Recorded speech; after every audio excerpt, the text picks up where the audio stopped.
Hey, Cobb, what time is it? It's 2 p.m. Travanti Standard Time, as if anyone cares. Oh, that's right. Nobody cares, Nobody TJ. cares, TJ! It's tea time. And that's not TJ time. Depending if you're listening or watching, we don't mind. It's tea time. G time. TMV and P time. GFT? Nope. As long as you're listening or watching, we don't mind. As long as you're listening or watching, we don't mind. This is not Killtrend Radio. This is the TMV. Yeah! All right.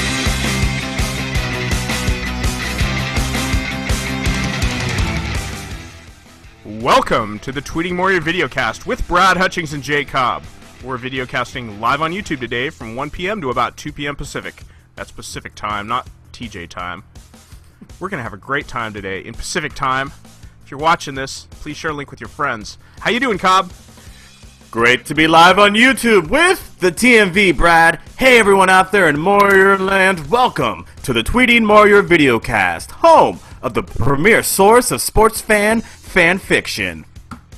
Here's how to interact with us live. To tweet our show, hashtag TheTMV.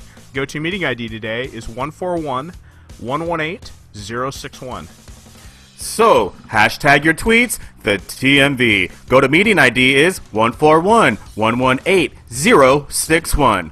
We'll take calls as we work through our segments during the show today. Get on and have something to say. What is on our plate, Cobb? Winners of the week. Your take, my take, topical tweets, maybe TMV Crossfire, and your call's live tweets. And live tweets. Please call in any time this hour if you'd like to chat. GoToMeeting ID is 141-118-061. We're going to open that up right after our takes. All right.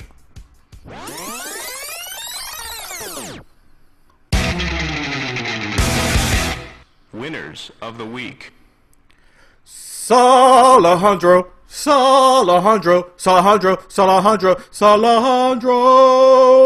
won his 7th Twitter hat trick contest on Monday. Follow Alex Hernandez on Twitter at Salahondro.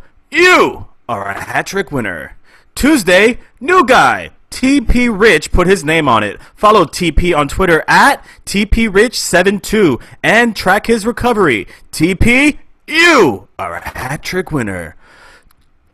2, French Fry Phil's own surprise. Surprise! He was Wednesday's Twitter hat trick winner. French Fry Phil's 4th. I think he won it with a callback to Jay Mohr's motionless tweet from earlier that morning. But that tweet was never going to make it to air. Follow Phil on Twitter at French Fry Phil. You are a hat trick winner. RDP and RVA won Thursday's Twitter hat trick crown. Hey RDP, you won again. You win like once every week now. Stop it. Just playing. Follow RDP on Twitter at UVA Politics. You are a hat trick winner. On Friday, JJ wanted Rickles tweets. And what JJ wants, JJ gets. The best of which came from at Shecky14, Etchit Man himself. And flying under the radar Friday were Rockin' Ramos Goodfellas tweets. They ended up as co-champions of Friday's Twitter hat trick crown. Follow Etchit at Checky14. Also, follow Ramos at Rockin' Santino to see pics of his baby boy. You both are hat trick winners.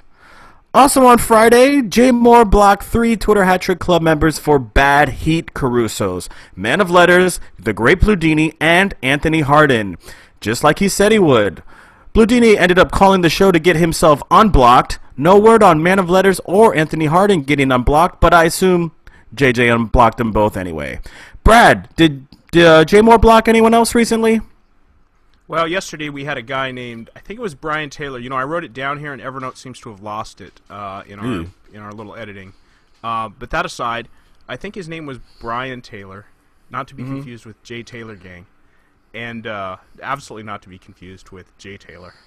And you know, JJ started out, he posted a picture of his hand with some hashtag, you know, it was obviously for some kind of hashtag thing where you post a picture of your hand and whatever, some awareness thing, right? And so this guy starts out innocently enough, commenting about, you know, JJ's hair, okay? And then, like 3 tweets later, it's JJ's wife and 2 crew members of Jay Mohr Sports in a threesome, which it was unfunny, it was uninspired.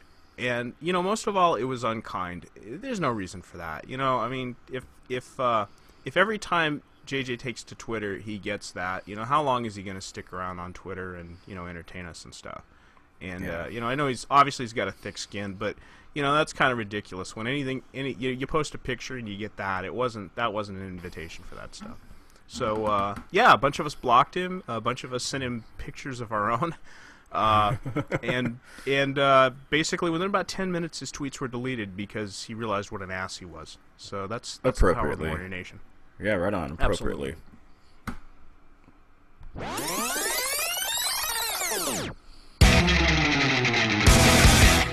Brad's take.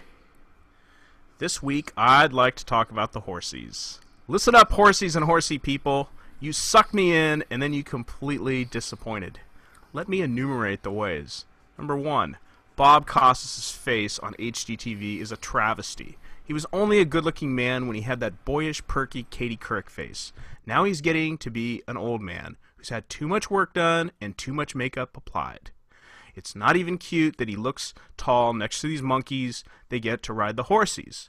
The whole people aspect of this sport, well, that's like air quotes sport, looks like a remake of a landing scene in The Wizard of Oz. Number 2, dumbass partners. These are the guys that own California Chrome. It's not just a funny name indicating that the owners had to sell about 500 nights with one of their daughters to scrape that $10,000 together to buy the horse. Do the math. She wasn't very expensive.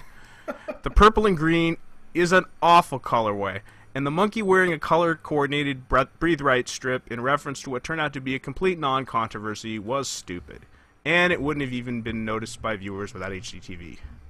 Number 3, California Chrome's lack of effort. It's like he was channeling the Clippers out there. He'd had a great run, but he knew his owner was a douche and just didn't care enough to win for himself. Number 4, Steve Coburn's conspiracy theory and sore loser attitude. It's not your gambling event, Steve. In fact, it's 3 independent gambling events of 3 different distances in 3 different states governed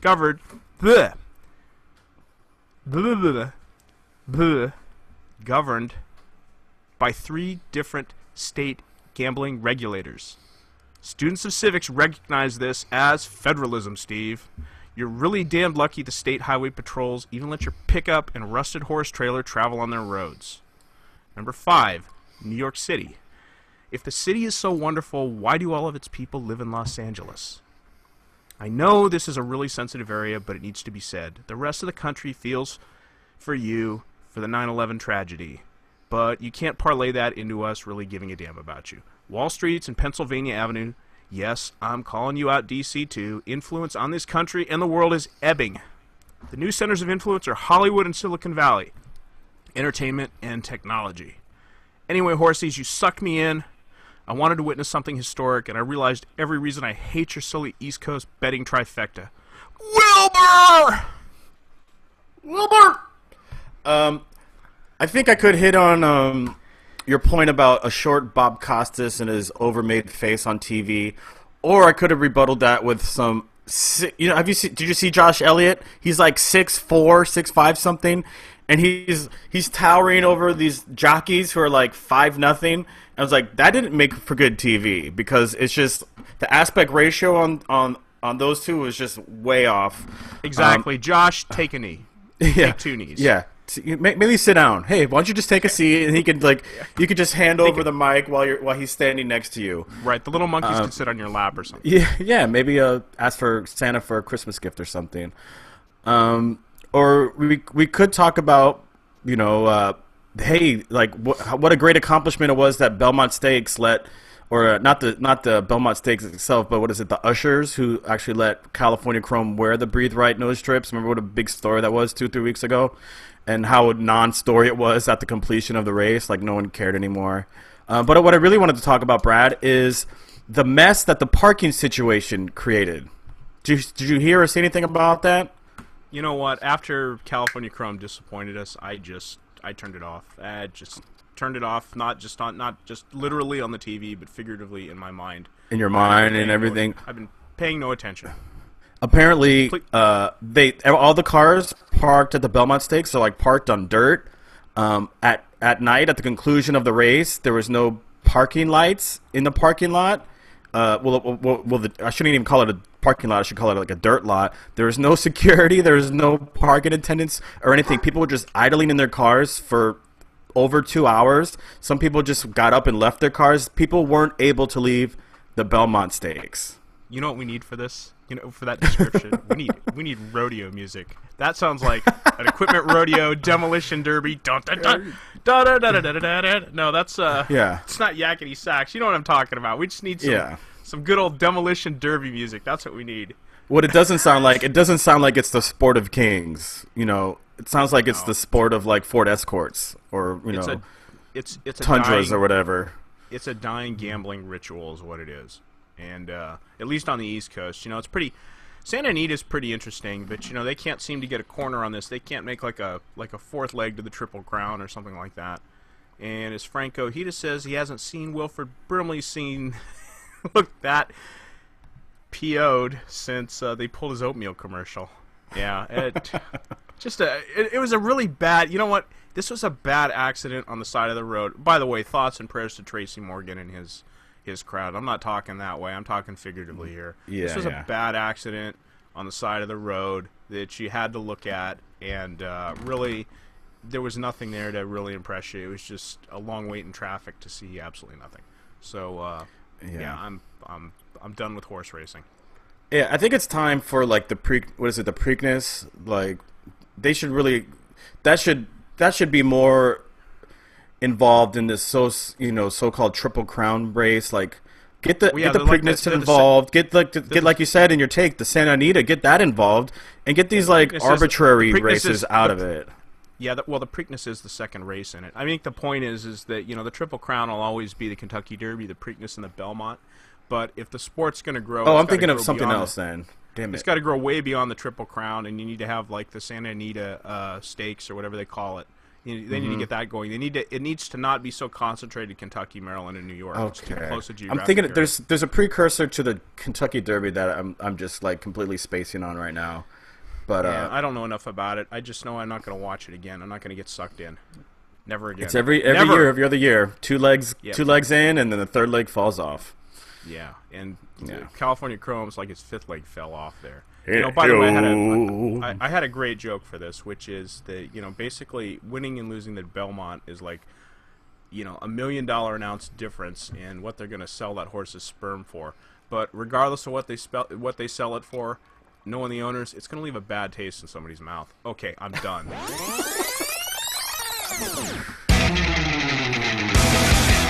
Cobb's take. Cramp a little bit tighter now. Cramp a little bit tighter now. Cramp a little bit tighter now. Cramp a little bit tighter now. Hey, hey, hey, hey. All right. Okay, we're talking cramps here, but I'm not talking Midol. I'm talking professional athletes taking their bodies to the upper reaches of their physical limitations only to have their own bodies shut it down. Sometimes in the most unfortunate of situations. Of course, I'm referring to LeBron James, playing in an NBA final game where the inside temperature of the usually moderate AT&T Center was grossly over 90 degrees. A situation NBA Vice President of Basketball Operations Rod Thorne referred to as inexcusable, and he said it would not happen again. And it won't. But LeBron couldn't overcome his cramps anyway. The Heat could not maintain the lead as the defense folded without their leader, and the Spurs made it rain. Appropriately, because everyone in the AT&T Center already said it was a tropical rainforest. I've never heard of athletes overcoming severe cramping. Not Dominique Wilkins and not Michael Jordan. 15 times Michael Jordan left the game with severe cramps. But, of course, never in an NBA Finals game with surprise inside temperatures over 90 degrees, I might add. Well, Brad, there was this one time. Let's go back to Roland Garros 25 years ago. The year was 1989. Michael Chang was a 17-year-old Chinese-American tennis player playing in the French Open. I went to Wikipedia for a quick summary of his heroics over dehydration and cramping. This is via Wikipedia.com. Michael Chang's most famous match took place at the 1989 French Open, on the way to winning his only Grand Slam singles title. In the fourth round, he faced number one world-ranked tennis champion, Australian Open champion, and three-time former French Open champion Ivan Lendl. Conventional wisdom made Lendl the heavy favorite to win the match against the 15th-seeded 17-year-old Chang. Lendl appeared to be on the way to victory after taking the first two sets 6-4, 6-4, and then breaking Chang's serve in his opening service game of the third set. However, Chang broke back immediately and went on to claim the third set 6-3. During the fourth set, Chang experienced a severe attack of leg cramps. And though he won the set to level the match, he considered retiring from the match while up 2-1 in the fifth set. He later said that he felt an unbelievable conviction in my heart not to give up and decided to finish the match. Chang adopted some unusual tactics in an attempt to overcome his cramps. He hit the ball high into the air on many points to slow the game down, known as moon balls, and also began to go for more winners in order to shorten the points. Chang also ate bananas and drank water at every opportunity. The success of these tactics caused Lendl, known to be one of the least easily phased players, to lose his rhythm, and also prompted him to swear at the umpire and the crowd, especially after losing a key point in the fifth set when Chang shocked him by delivering an underarm serve.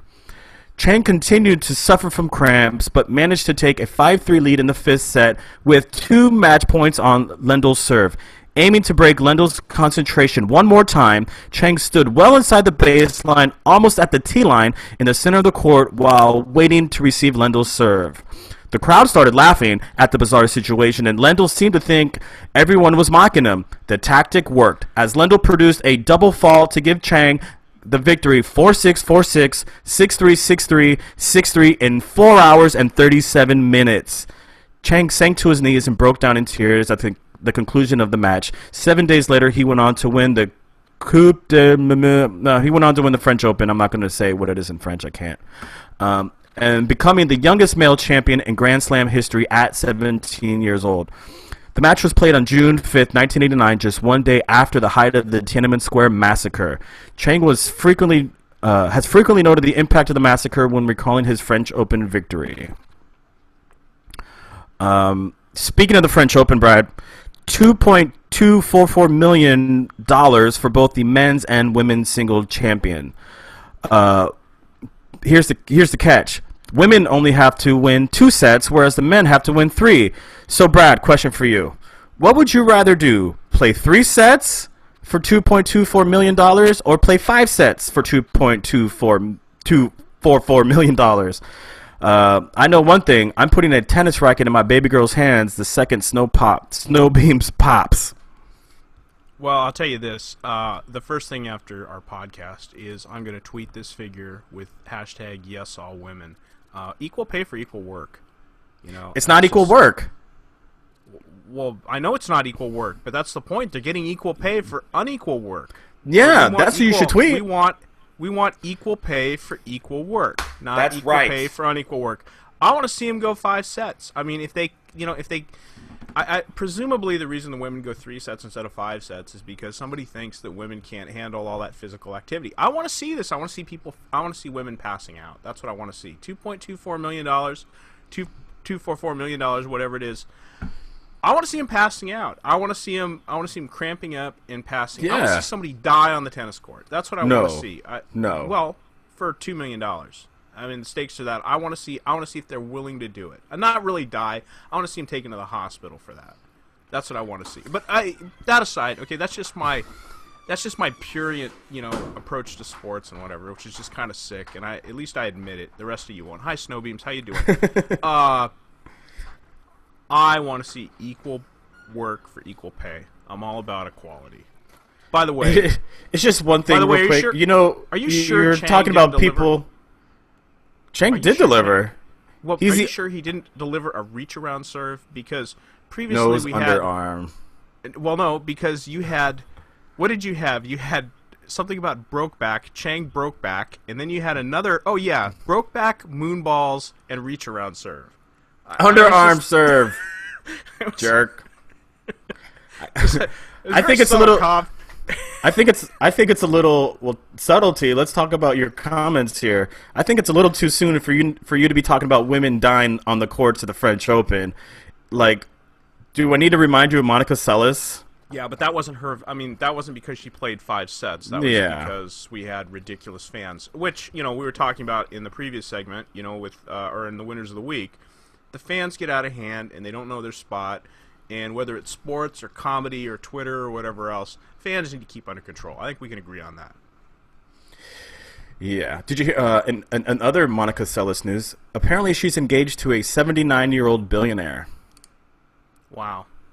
Yeah. An American billionaire, and apparently he's in the affiliated either with the Buffalo Bills or in a group of billionaires working to buy the Buffalo Bills. So I didn't get the full story, but I just saw, typical Cobb style. I just read the headline and go off that, and I never pick up and get my meat and potatoes out of the story.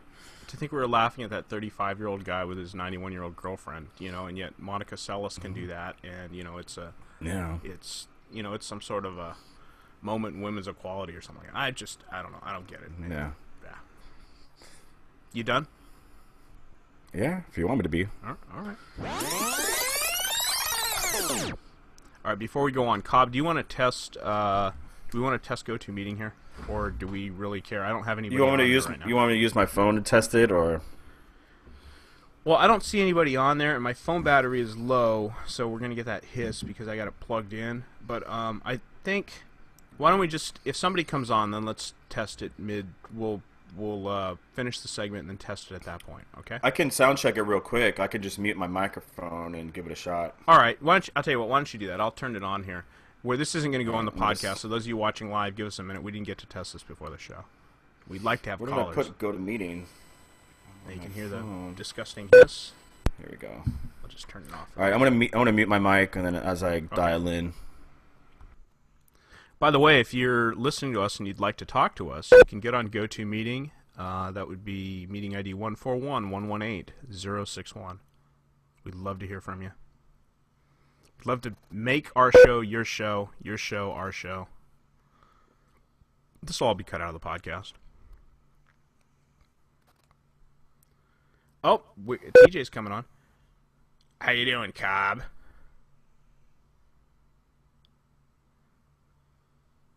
I may have to get out the levels here. Well, Hey, Brad, can you hear me? I can hear Mr. Cobb. Hey, just a second here. One at a time here. Cobb, I can hear you. Copy that. What's up, Justin? Justin's trying too. Okay, he might be muted still. He does this. He just listens. Oh, I did let the phone thing go in so he can call on the phone. So he might be trying to do that right now. All right. Cobb reading French is like me reading the calorie content on a bag of frozen something or others. That's Frank Drebin again. Oh. Or Frank Ojeda again. Cobb, how do I sound on GoToMeeting? I mean, do we sound okay? Yeah, you sound pretty typical of on the GoToMeeting right now. Winners of the week. How's our sound drop sound? Sound good. Sound drop sounds good. Just TJ, right, bro. How you doing, TJ? There. Well, I was good until I popped on, and like the first thing you do is trash me. The very first thing. All right, we're gonna stop screwing around. I'm gonna mute you guys from our podcast, and then we'll go to you. And if you want to get in on TMV Crossfire, we'll go to you. How about that? Does that sound cool? Yeah, man, that works. I'll tell you what. Just stay here. I'll leave the audio thing open. We're gonna do our TMV Crossfire right now, and that's what we're gonna do. Okay, I'll mute myself. Pop in if you'd like. All right, time to do TMV Crossfire. No ID, Justin. Let's see here. I'm gonna mute you, butt here. Oh, I don't get to mute you. Okay, I hung up. Everything sounded good. All right, let's see here. Heard you talking to TJ. Wait, we got Justin here. Hey, Justin, can we hear you? Okay.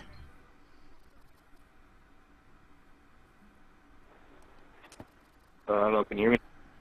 Yeah, we can. How's that? Do we have a big delay here, or what? Oh, it sounds like about a 5-second delay, maybe. It sounds like a second or two. Give or take. Okay. Tell you what, I'm going to mute you. Stay here, and if you want to get in, actually, just mute yourself. You can do it from the GoToMeeting app. And if you want to get in, just get in. We're going to go to our next segment, okay? Oh, you're good, man. Cool. Yeah, this is the only way I can listen right now, so you're good. All right. Let's move on, Cobb. We're going to do Copy. our TMV Crossfire. The TMV Crossfire. Welcome to the TMV Crossfire. From the north, Jay Cobb, and from the south, Brad Hutchings. Boo! This week's topic: Brad thinks the NBA is dead, and that people are going to finally latch on to hockey and make it the #2 American sport right after football. I think Brad is delusional. Opening statement. Brad. Okay, you know what NHL hockey has that NBA basketball doesn't have? No silly drama off the ice. All the action occurs from the start of the first period until midway through whatever overtime the war of attrition finally comes to a merciful end with a Kings winning goal. Otherwise, no drama. And in LA, that means no silly Kings window flags decorating SUVs with painted Go Kings Toffoli number 3 or number 73 rear windows. The fans are serious. Opening statement. Cobb. Are you serious? No Kings window flags? That's all I see. It's a SoCal staple. And I know for a fact, Brad, you just replaced your Ducks flag with the Kings flag after Anaheim's second round loss. Please, Brad, gag me with the proverbial spoon. If anything, sports fans, and I'm referring to the non-hockey fanatics, are choosing to now actually follow this very exciting NHL postseason and this historical, magical run of the Kings. Their second historical, magical run in 3 years, the first of which ended with a Stanley Cup. You know who else is on a historical, magical run? The Miami Heat. This is their 4th straight trip to the NBA Finals, and they're going up against a familiar Spurs team in a rematch of last year's final, which went an exciting 7 games. Brad, are you going to be making this same lame hockey is dead take in 3 years after the Kings have make their own 4th straight trip to the Stanley Cup final? Rebuttal. Brad. Okay, Mr. Ambulance Driver sees one Raiders flag and decides it's a Kings flag. Child, please. Working at a desk, brainlessly writing computer code all day, I see no Kings flags. I never saw a Ducks flag. And that reminds me, I think that's where California Chrome lifted its colorway. Here's what I know, Cobb. If the finals come back to LA, the cheapest seats have a $300 face value ticket price. I know this from longtime Kings fans I follow on Facebook. They are selling their souls on Craigslist this weekend, trying to raise the money for their families to go. And they're selfishly hoping the Kings might drop one game in New York so they'll get the chance. Rebuttal. Cobb. All right, since you're following the Stanley Cup final so closely, I know you. I'm assuming you know that the Kings are playing the Rangers in the Cup final. Now, tell me who the Rangers beat in the Eastern Conference final. Who did they beat in the second round? Who did they beat in the first round? Can you answer me that? Yeah, well, they beat the Montreal Canadiens, also known as the Habs. And before that, they beat the Celtics. And before that, they made Blind Lawrence cry his little eyeballs out as they beat the Tampa Bay Indoor Lightning. No, it was the Canadiens that beat the Lightning. It wasn't the Rangers. Okay, we're gonna have a little fight here because I actually researched this. It was the Rangers who beat the Lightning. Are you sure? Wasn't it the Canadians that beat the Lightning? Okay, Great Blue Genie, you're going to have to call in and settle this. GoToMeeting ID darn it. 141-118-061. I'm depending on you, Great Blue Genie, because I looked. So you had to this up on research. the web. You researched this. You just admittedly you didn't even know offhand. You looked at the notes and said, "Oh, what is Cobb's question going to be here in his rebuttal?" Oh, let me Google Rangers victories in the NHL 2014 postseason. Look at the game script. Okay, look at the game script. I wrote that in there. And by the way, I know they didn't beat the Celtics. It was the Boston Bruins, but I just wrote that. I figured that much. Yeah, okay. I knew that. All right. Open debate. We're gonna continue this open debate. Do I need to go research this, or are we just? Is it just gonna be your word against mine about the? No, just let's skip it. Let's let somebody else, research this and. Yeah. The fact that you are not even certain 100% is a little bit of a moral victory in this debate anyway. I mean, I'm totally wrong. The fact that you're wrong is like the ultimate moral victory. Look, okay, here's the deal with basketball. Okay, I have been a basketball fan since I was yay tall, like the second sport that I learned to love. Like the size of a jockey, right? Since you've been that tall. Since I've been that tall. Okay. It was Bob Costas height. It was the second sport that I learned to love. The Lakers were like the second team that I learned to love. This was right after college football and, of course, USC Trojans. That's how it was growing up. Okay, so this is like my second favorite sport was basketball along. Here's where I've gotten with basketball: is any basketball game, whether it's a playoff game, a finals game, whatever else. If I tune in for about the last 8 minutes or so, and it's kind of close, I'll watch. If I tune in the last 8 minutes and it looks like a blowout, I won't watch. And that's really all I need to know about the game to really know what was going on. And I don't think that's much different as far as like knowing how the game went and what the point of the game was and what the the major battles were.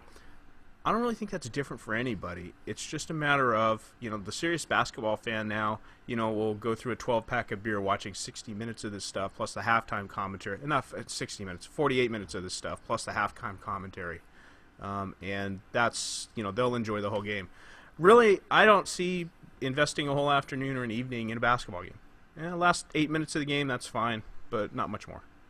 Hockey, I cannot... Honestly, it starts, the first period starts, and I can't unglue my eyes to the TV. I mean, there's a whole bunch of things I got to do in an evening of hockey, okay? Number one, I got to keep hydrated. I don't want to get cramps. Number two, I got to make and have dinner, okay? Or go out and find it somewhere, drive through or whatever else, all right? Number three, all this eating and all this drinking, I probably got to go to the bathroom. Number four, the dog's got to eat, and one of the dogs got to walk, all right?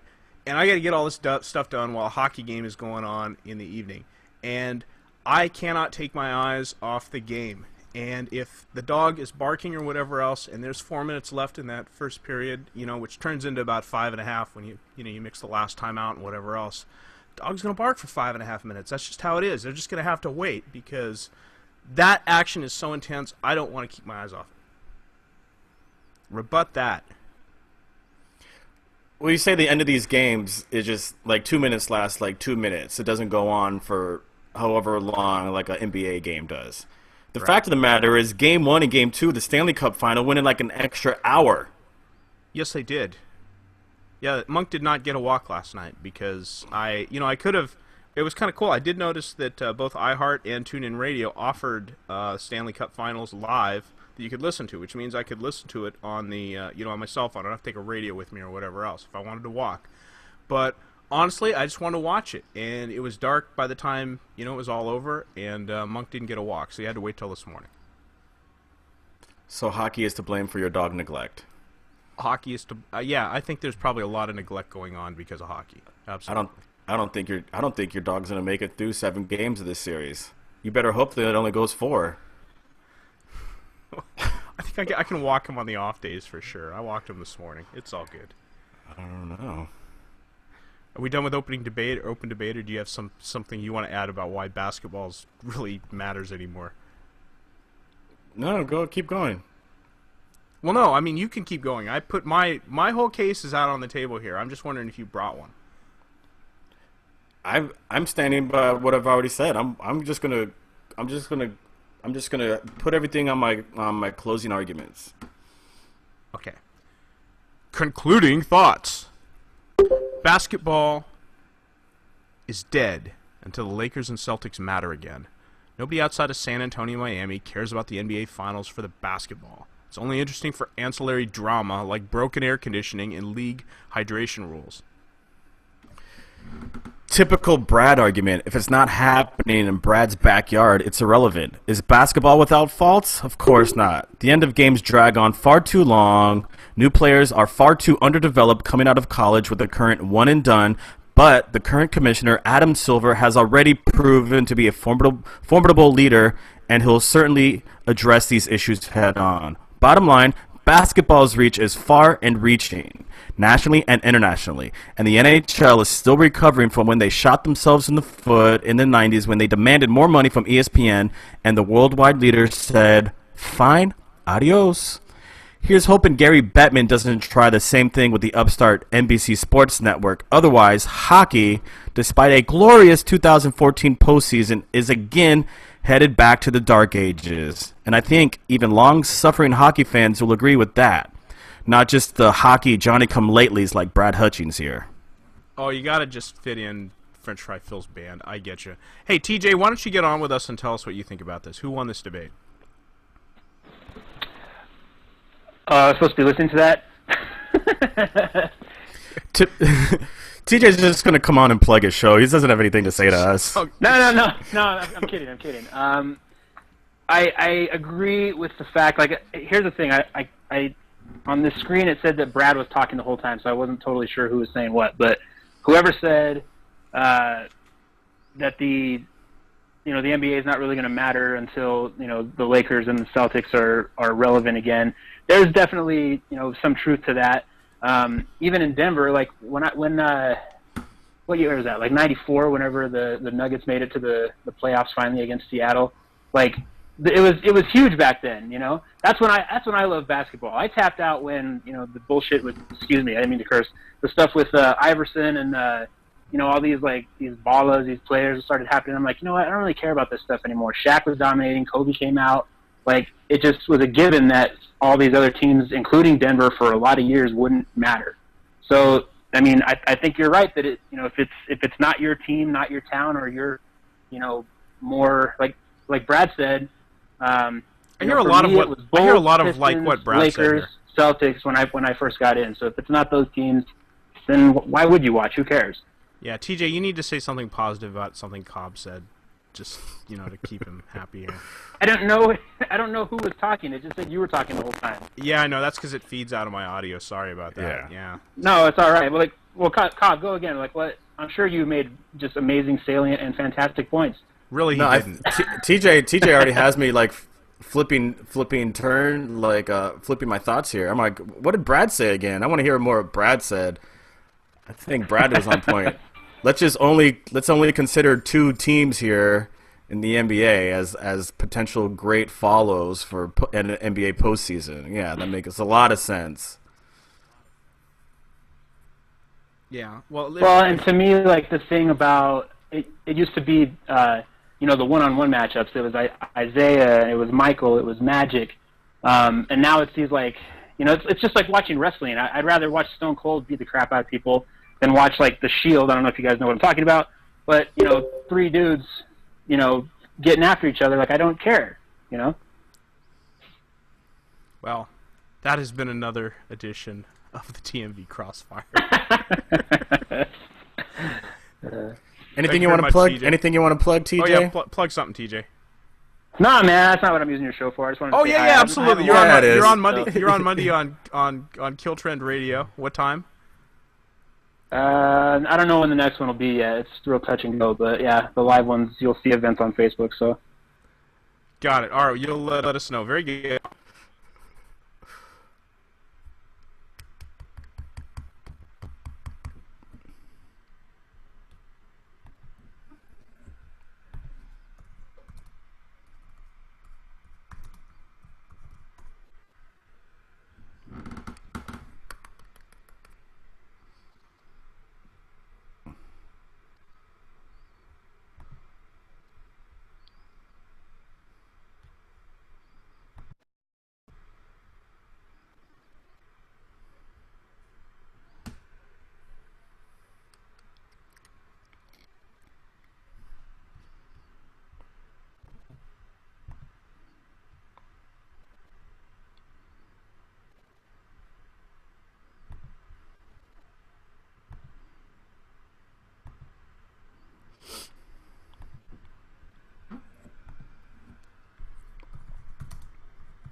How about now?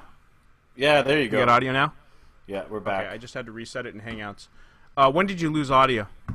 Right as you were saying, right at the end of TJ's plug, like right before you hung up.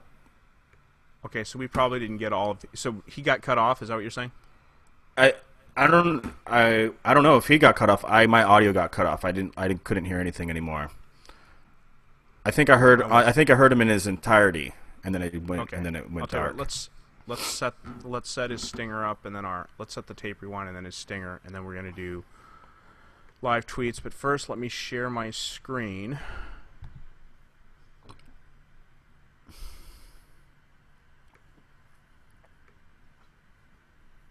Okay, I'm sharing my screen so we can see you can see all the tweets here, and we can read these, right? Yeah, they're kind of tiny. You make the window bigger, maybe? I think I'm gonna just read them off my phone. Oh, can you find that tweet and read it off your phone? I guess you have to read the. All the replies are in order, right? I hope. I want to start with Tim O'Halloran's, and I'll work up this list. But I think it goes. My list goes down to up, bottom to top. Yours would probably go top to bottom on the replies. I don't know how that works. Let me find the. Okay, here's topical tweet. You saying so we're gonna start with Tim O'Halloran as the first one? Yeah, we're gonna start with Tim and work the other direction. Is that cool? Yeah, you're absolutely right. Like yours goes bottom to top, and mine goes from top to bottom. All right, let me set a stinger and everything so we got it on tape here. Oh boy. Oh boy.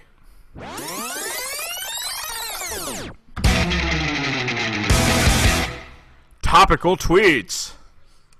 This morning, we asked our tweeters for their thoughts about hockey and basketball. We tweeted, "Speak up, finals week. Which are you more interested in, hockey or hoops, and why?" We got several thoughtful replies. So we'll start out with Tim O'Halloran. He tweeted back at us, "Hockey is clearly way better. Basketball players get carried off with cramps. Hockey players carry their own teeth off the ice. Hashtag tough." No ID Justin tweets, "NHL because I'm white." Hashtag topical tweet.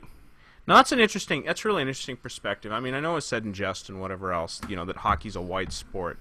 Do you really think it's a white sport, Cobb? Or do you think it's more that it like young players, it takes so much investment, both in terms of money for equipment and they've got to have a rink to skate at, and their parents got to cart them around from city to city and all this stuff, that it's one of those sports that is really only accessible to rich kids, at least in the U.S. To play, I mean, you make a very good point on the finances of it all, but there are non-white hockey players, whether from the United States, North America, or Europe. So it's not exactly the case, but I stated in the TMV Crossfire earlier. Hockey was on an upswing when it had the contract with ESPN, but then NHL and Gary Bettman, they got too full of themselves and they completely destroyed the relationship with ESPN by asking them for too much money. You had guys in the early to mid '90s like Snoop Dogg who were wearing not just hockey jersey but like throwback hockey jerseys, like the hockey sweaters of like minor league and junior league like hockey logos. Like there was certainly a trend there where it was becoming hip and people were because hockey was available, they were watching it and it was getting people's attention. And then that's not happening again until what we're seeing this year, when it's like, I know NBC Sports Network isn't on in everybody's home and isn't on everybody's like cable package or satellite package, but it's on a great majority than it was in years past when it was like hiding on some outside network or like the Versus network or something, which is something that like not a lot of people had. So, to say like it's just a white sport isn't really that accurate, because the reach wasn't really all that far because of the networks that the sport was being played on. Well, but I think not just the NHL, but youth hockey and stuff like that. Apparently in the Northeast and like Illinois and Minnesota and Canada, kids in the winter, they put on their skates, and there's outdoor lakes, and there's people have set up ponds in their backyards and things like that. We obviously don't get that in the southern region of the country, and kids that want to get involved in the sport really do have to have good connections and good parents. So I think from that perspective, it really depends on where you come from. I mean, they kids in Canada will go out and skate like we go out and toss a football around. I mean, that's part of their experience. But it's a fair point. Anyway, I should read your tweet here. Uh-oh, I sent some more TMV Crossfire. That's exactly what happened. that was prescient, Cobb. That was very prescient. Go ahead. 1218 artist tweets, I live in San Antonio, so I'm going to say hockey? Yeah, Jared Sheridan tweets, NHL, tougher, more intense, quicker ending, dudes that take sticks to the face and keep playing. Ooh.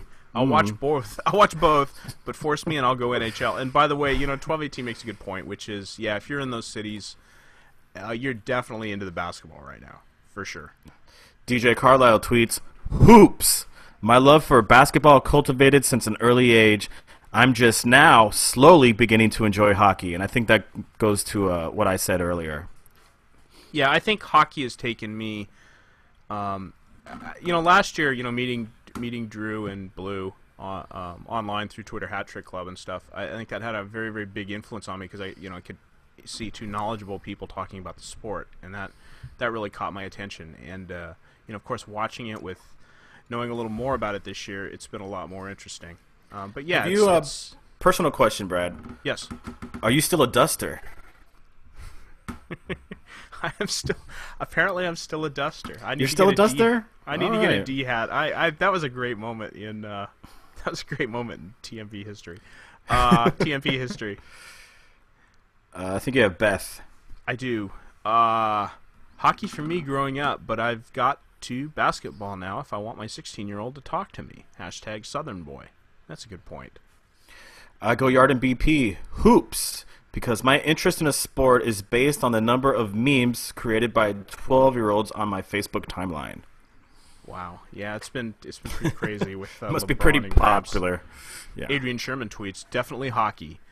The intensity level of an NHL playoff series is unmatched by any other sport. I'd absolutely agree with that.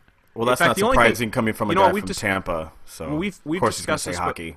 We've discussed this before, just as a little sidelight. But hockey, 3 periods of hockey, to me, has the same intensity as when I went to see Reggie Bush play against Fresno State at the Coliseum. And there was an intensity there in those plays that I think is matched by hockey, except hockey there's no breaks for plays, and there's no TV timeouts really, and it goes on and on. It's like if Reggie Bush was on his little his little boost button and whatever, his little PlayStation controller for 20 minutes straight 3 times, and yeah. It sounds like you would really enjoy soccer. I can't wait until the World Cup gets here and we can get the TMV take on World Cup soccer. Yeah, there's no breaks in that. That'll be real interesting. Yeah. And he passes the ball on the pitch to the right corner. Let's go! Goal! Your turn. And that'll be like every half an hour you'll hear that. Goal! There's about 2 or 3 goals a game in soccer. Go ahead. I don't even know where we are right now. Gamecock, I think. Oh, Beth has another tweet here, though, first. Okay. Yeah, fight. You two or Brad's dogs, either will do. Yeah, no kidding. Virginia Gamecock tweets, grew up a hockey fan, sticking with that. Good for you. Ronnie and Tyler tweet, hockey. No sport rewards pure effort more than hockey. Also, a lot of hockey players have funny-ass names, so there's that. Yeah, that's true. I think every time I hear Martin St. Louis, I have to kind of chuckle at that every time. It reminds me of I don't know if you weren't an old Rome show guy, but No. there's this caller Willie in KC, and there was the end of one of his calls where he's from Kansas City, and he used to just crack on St. Louis, and he'd call him St. Louis. just crack on them for a minute or whatever. He eventually got banned from the show for making an kind of a racist. Well, kind of Usually actually racist. it wasn't racist. It was a not very disguised anti-Semitic remark, which Jim Rome took personally. So, which I don't blame him for. It was definitely off color and bad. Post Trillium's tweets: mad respect for hockey, hitting, and conditioning, but Timmy getting a 5th ring would be huge for the Spurs and the city of San Antonio. And I agree with him there. I absolutely agree with him. It's got to be absolutely huge in San Antonio. And Jay in Philly, known as @JayColumbo, tweets hockey because the final 2 minutes of a game shouldn't take 30. Hashtag the TMV. Yeah, I have to agree with him there. That's cool. All right, Mr. Topical Tweets people, we really, really appreciate you. Thank you so much. Oh, by the way, the winner of Topical Tweets this week is Tim O'Halloran. Tim, you are a Topical Tweets winner.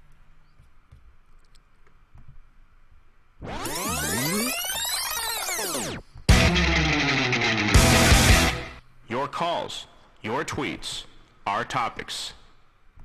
So if you still want to get in on GoToMeeting, our meeting ID today is 141-118-061. Tweet us, hashtag the TMV. Do we have any tweets that anybody's sent us today? We have a few. We started with Frank O'Heath has been pretty busy, so is TJ. Frank says... Yeah, we don't need to read any of TJ's tweets. He was already on, and I don't like his tone on Twitter anyway. Well, Brad and Cobb, it looks like California Chrome's path to a triple crown was too long and hard. Yeah! Yeah! Very good. Frank O'Heath also said that he hasn't seen Wilfred Brimley that pissed off since they pulled the funding for Cocoon 3.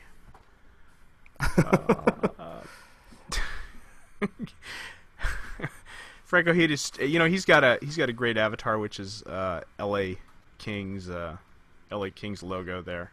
Oh, really? I bet you he has a window flag. It does look like a window flag, doesn't it? Tweet Shots about basketball. fired. Game 1, LeBron had cramps. Game 2, LeBron will yell at his teammates for forgetting their anniversary. that could happen. Let's see here. Wow, TJ, Brad Hutchings, use conditioner, please. Hashtag yes, all women. Yeah, apparently. Everybody loves TJ. Frank Ojeda, moonballs. Are we talking about tennis or a frat house during rush week? Exactly. Frank Ojeda, Cobb reading French is like me reading the calorie count on a bag of frozen vegetables. Andy Reid. I saw women nearly pass out. The guy who stabbed Monica Seles at the French Open. Okay, no, that's not what I was talking about. I'm not talking about fan involvement in this. I'm just saying that if they're going to get equal pay, they need to play 5 sets. That's what I'm saying. And No, that's what I said. Well, I think we're both saying the same thing. I just on the next TMV Crossfire, women should get paid, or women should play 5 sets of tennis to get equal pay. Go, Brad. All right, I have some breaking news. Breaking news! This is sent in to us from CJ in Irvine. Brad, I had my personal best, 12 hours, 52 minutes, 39 seconds. It rained all day long. And that is CJ. Yes. Woo! Claps for CJ. That's great, man. Awesome. I don't even think... most days I don't even stay awake for 12 hours, 52 minutes, and 39 seconds. That's quite impressive. He probably even had 40 minutes of prep time or whatever, just waiting around at the starting line and talking to people and That is awesome. and that sort of thing. So he's an impressive guy. That's all I can say. So congratulations, CJ and Irvine. We look forward to seeing more of your signs on Twitter. They were very, very funny. And Love the sound drop signs. That was awesome. Look forward to you getting back here. Yeah, buddy. Anything else we got today? Nothing on the docket. All right, man. Well, let's put this thing to bed here then.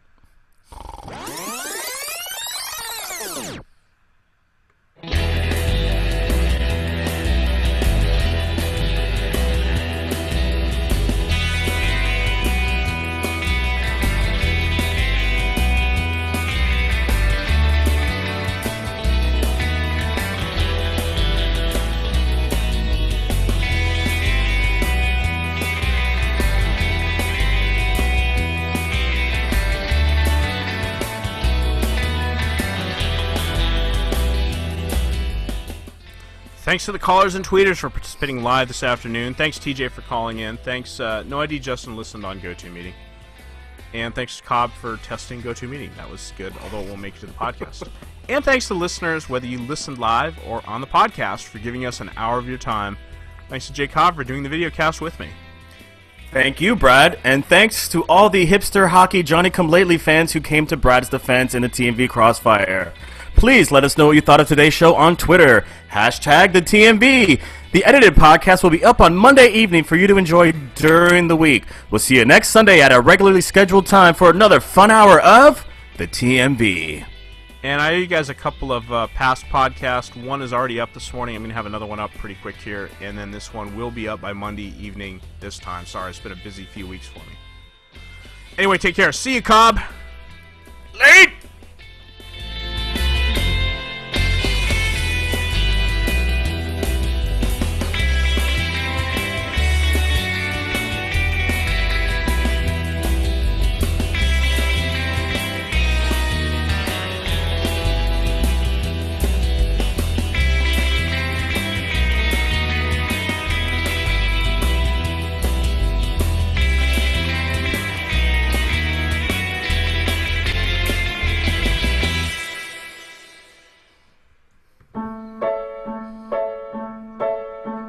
Last song, you've made it to the last song.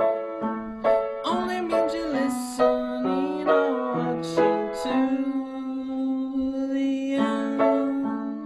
But that doesn't mean we can't scat afterward, okay, Cobb? Last song, you made it to the last song. It only means you're listening or watching to the end.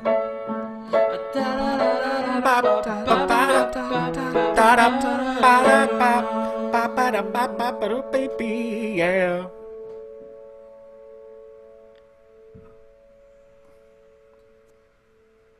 All right, now you can scat.